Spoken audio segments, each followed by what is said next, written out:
High সবাইকে, সবাই খুব ভালো আছো এই আশা রেখে আজকে নতুন একটি ব্লগ স্টার্ট করছি।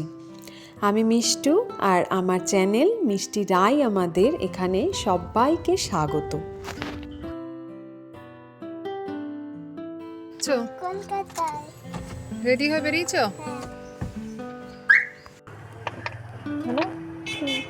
মিমিমের বাড়ি যাচ্ছ?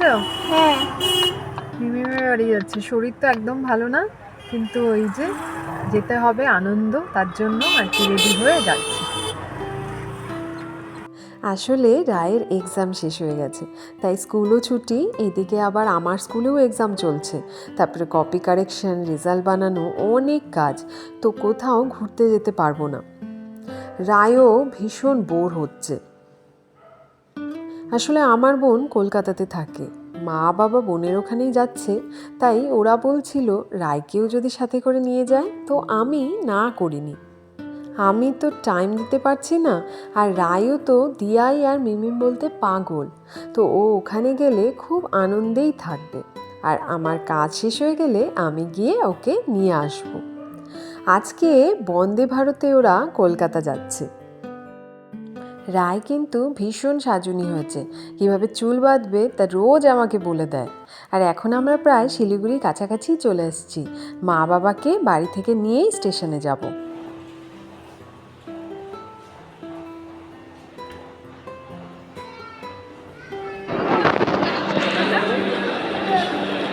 চলো চলো চলো, দাদাইরা কোথায় গেল?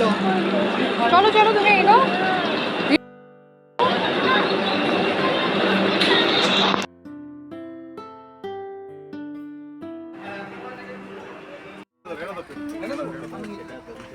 दिक्कत तो नहीं है ना? मैं डर गया, वो बॉटल तो नहीं गिरा। नहीं, हमारा बॉटल नहीं मिलता है। क्या ये बॉटल दिया था,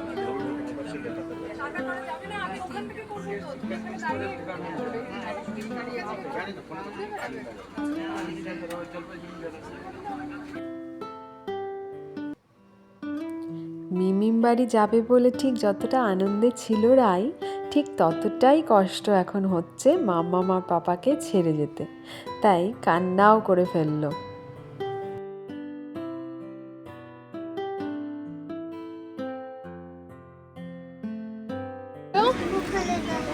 হ্যাঁ, ওখানে দাঁড়াবো তো। স্মাইল করো, স্মাইল।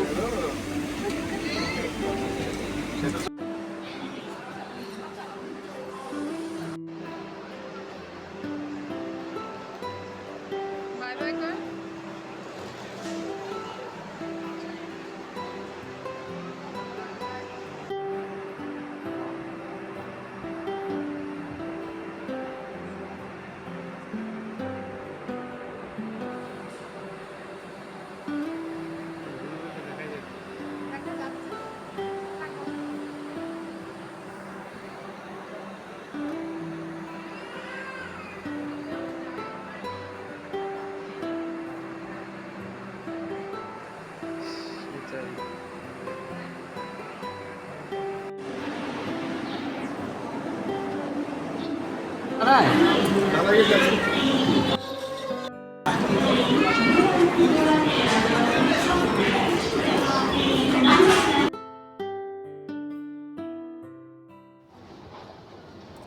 আমাদেরও কিন্তু মনটা খারাপ হয়ে গেল, তবে একটাই শান্তি যে রাই একটু আনন্দ করবে।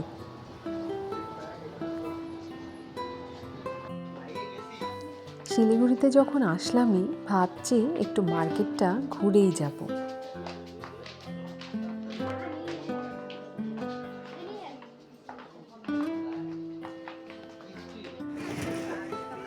একটু ফুচকাও খেয়ে নিলাম, দারুণ টেস্টি।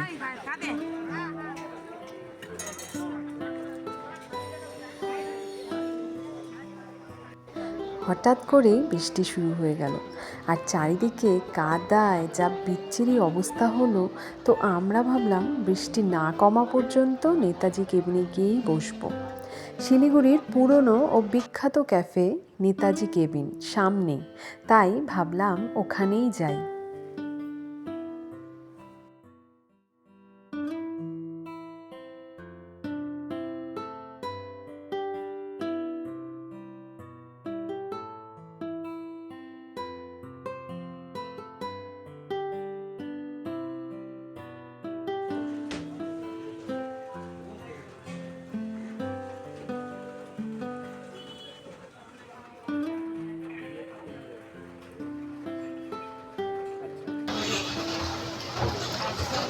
আমার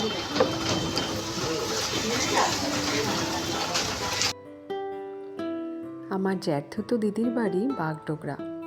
এমনি তো সময় করে উঠতে পারি না, আজকে সময় আছে তো ভাবছি দিদির বাড়িও ঘুরেই আসব।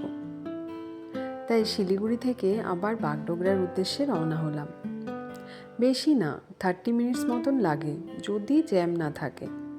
আর এদিকে বৃষ্টি কিন্তু এখনো কমার নামই নেই।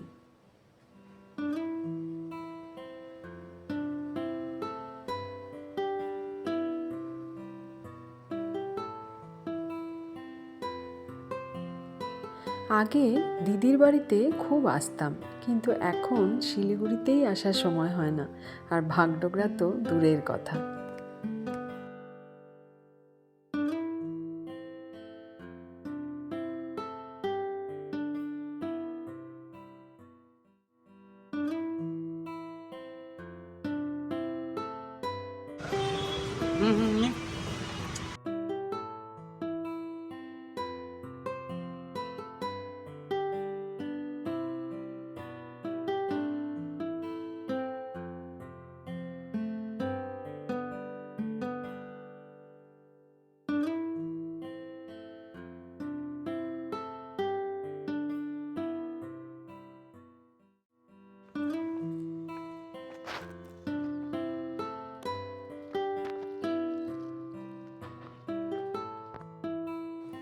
দিদির ভীষণ সুন্দর সাজানো গোছানো সংসার।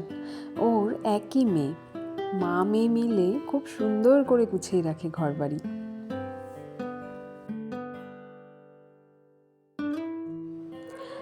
ছাদে আসলাম গাছ দেখতে, প্রচুর গাছ ওর। ভাবছি কয়েকটা গাছ নিয়েও যাব।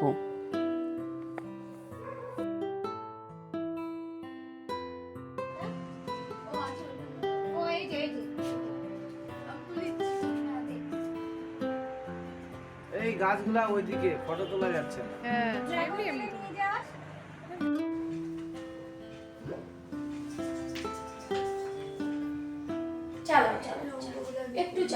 কোথায় যাচ্ছ তোমরা দুজনে মিলে?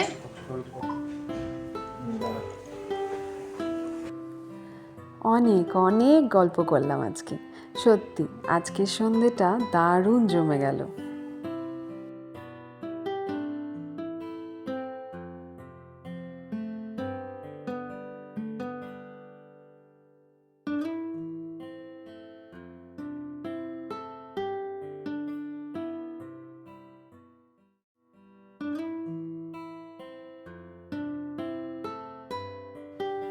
এই পুচকু দুটো দিদির বাড়িতে ভাড়া থাকে, কিন্তু থাকে সারাদিন দিদির কাছেই।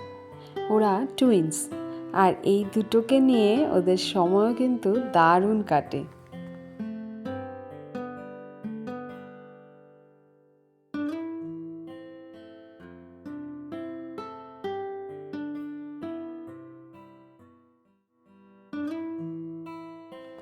অনেক অনেক গল্প করলাম আজকে। সত্যি আজকের সন্ধেটা দারুণ জমে গেল।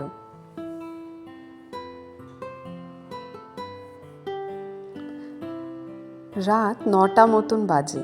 না, এবার বাড়ি ফিরতেই হবে, অনেকটা রাত হয়ে গেল। গল্প করতে করতে বুঝতেই পারিনি যে কখন এতটা সময় পার হয়ে গেছে।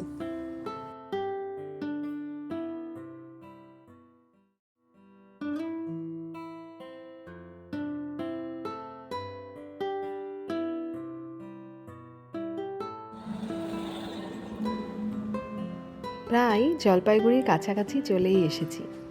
একটু দাঁড়ালাম এখানে চা খেতে। আসলে বাড়িতে গিয়ে তো আর কোনো সেরকম চাপ নেই, তাই ভাবছি আস্তে সুস্তেই ফিরবো।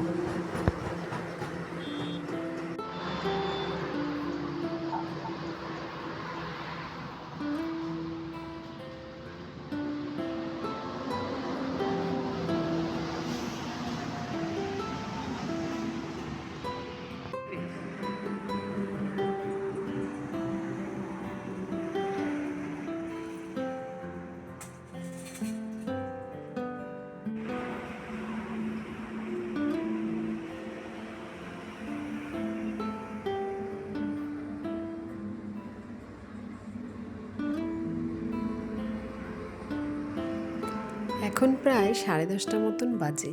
তো আমার তো মনে হচ্ছে আমরা জলপাইগুড়িতে পৌঁছানোর আগে রাইনা কলকাতায় পৌঁছে যায়।